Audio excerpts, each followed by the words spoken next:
Praise the Lord. आज हम देखेंगे शराब खोरी के प्रति परमेश्वर क्या कहता है, या परमेश्वर की नजर में जो लोग शराब पीते हैं उसका क्या होता है, या किस नजर से परमेश्वर शराब पीने वालों को देखता है। जिस प्रकार से हम जानते हैं नीति वचन उसके 20 अध्याय उसके 1 पद में लिखा है, दाख मधु ठट्ठा करने वाला और मदिरा हल्ला मचाने वाली है, जो कोई उसके कारण चुप करता है वह बुद्धिमान नहीं। परमेश्वर के आंकलन में केवल मूर्ख लोग ही मदिरा पान रखते हैं। अर्थात यहाँ पे परमेश्वर का वचन कहता है दोस्तों कि जो कोई व्यक्ति शराब पीता है, मदिरा पीता है, वो एक निर्बुद्धि मनुष्य है। वो परमेश्वर की नजर में बुद्धिमान नहीं है, वो मूर्ख की तुलना परमेश्वर करता है। जो व्यक्ति शराब पीता है परमेश्वर की नजर में मूर्ख है। आगे हम परमेश्वर के वचन से देखते हैं, जिस प्रकार नीति वचन उसके 23 अध्याय उसके 29 से लेकर हम 35 तक अगर पढ़ते हैं तो वहां पे सुलेमान कुछ महत्वपूर्ण बात अपने बेटों को लिखता है। सुलेमान होता है बुद्धि पूर्वक उपदेश देता है, जो उसने अपने पुत्रों को दिया है कि वे मदिरा पान न करें। वहां पे हम देखते हैं नीति वचन 23 से 29 में कि किस प्रकार से मदिरा पान करने वाले जगहों जगहों बकबक करते हैं, उसको होश नहीं रहता, वो जो भी मन में आते हैं वो सब बोलते रहते हैं। इसलिए स्पष्ट कहता है कि वो अपने बेटे को लिखता है कि तुम मदिरा पान नहीं करना। वह कहता है जब दाख मधु लाल दिखाई देता है, अंत में वह सर्प की नहीं डसता है और करेत के सामान काटता है। इसलिए सावधान सावधान। मेरे प्यारों, जितने लोग भी शराब पीते हैं उसको अंत के दिन में क्या होगा, जिस प्रकार से एक सांप रहता है और सांप उसको डसते है उसी प्रकार से वो डसेगा, और करेत के समान ऐसा भी बोला जाता है कि पेट से घुसेगा और नाक से निकलेगा। दोस्तों, इस प्रकार से पवित्र कलाम कहता है, इसलिए वो अंत के दिनों में डसेगा। ऐसा सुलेमान जो है हमें सिखाता है। आगे हम देखते हैं जिस प्रकार से उत्पत्ति उसके 9 अध्याय उसके मैं 21 पद के अनुसार बात करूं, बाइबल में मदिरा का प्रथम उल्लेख हम देखते हैं दोस्तों। जिस प्रकार से नूह के बारे में जानते हैं और हमें नूह के शराब पीकर मतवाला हो जाने के विषय में बताता है, जिसके कारण उसके पुत्र हाम जो आज के काले राष्ट्र है संकट भोग रहा है। दोस्तों, हम यहाँ पे ये देखते हैं किस प्रकार से नूह मतवाला हो जाता है और वे जो है परेशानी में जाता है। उसके जो पुत्र रहता है हाम, उसके बारे में जब जानते हैं, जब पढ़ते हैं तो हम देखते हैं आज जो काला राष्ट्र है वो भी आज संकट की स्थिति में है। इस प्रकार से बताता है, इसलिए हमें मदिरा पान नशा नहीं करना है। अगर मैं बात करूं यशायाह 28 अध्याय उसके 7 पद में महत्वपूर्ण बात लिखा है याजकों के लिए।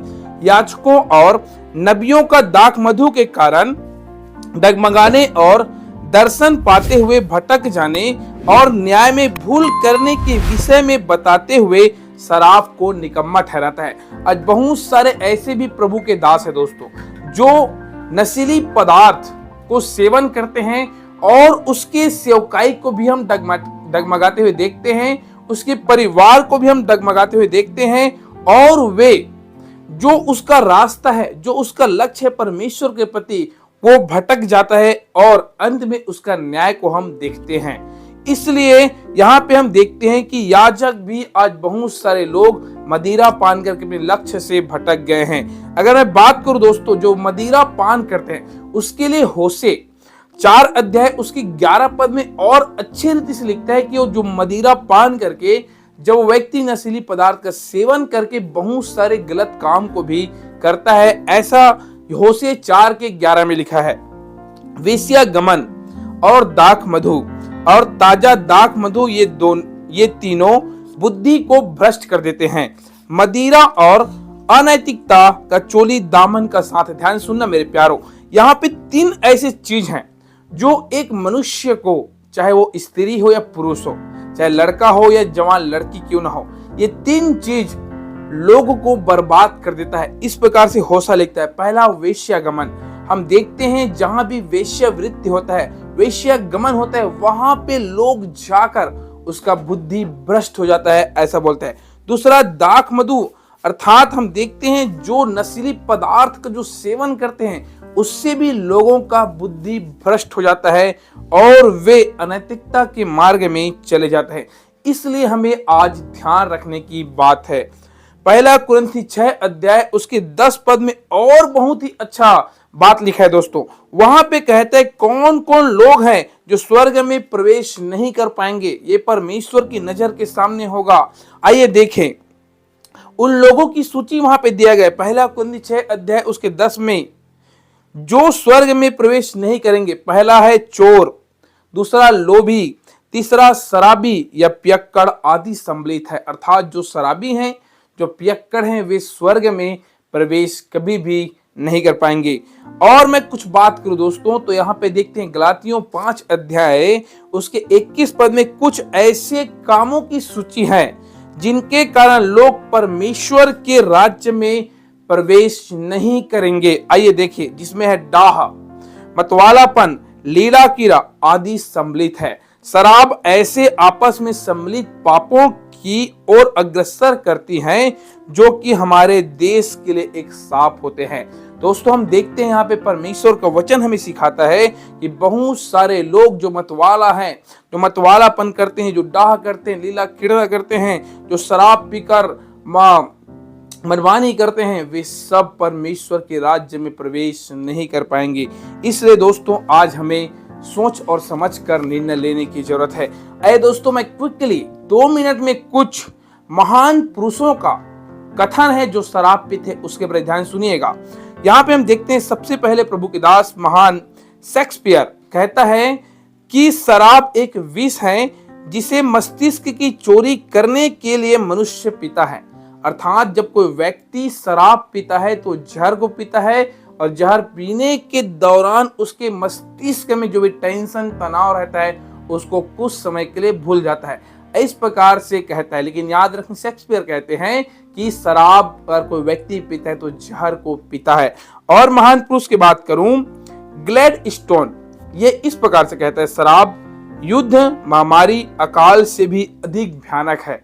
अगर आपके घर में दोस्तों कंगाली है, अकाली है, कोई बात नहीं, लेकिन आप अगर शराब की नशों में पड़ गए हैं, अगर आप चले गए हैं, तो याद रखना बहुत बड़े महामारी आपके घर में आ गया है। इस प्रकार से ग्लैडस्टोन महान पुरुष कहते हैं। सर विल्फ्रेड लॉसन इस घोल में शैतान है बोलता है। अगर कोई व्यक्ति शराब को पीता है तो एक महान प्रभु के दास है विल्फ्रेड लॉसन, वो कहता है कि इसमें एक घोल है, जो शराब पी उसमें शैतान वास करता है। और हम सब जानते हैं अब्राहम लिंकन महान पुरुष, यह मानव समाज का कैंसर है जो इसके महत्वपूर्ण अंगों को खा रहा है और समाज को नष्ट करने की धमकी दे रहा है। इस प्रकार से हम सब जानते हैं कि शराब को व्यक्ति पीता है तो उसके किडनी फंक्शन, अंग अंग को धीरे धीरे शराब डैमेज करता है।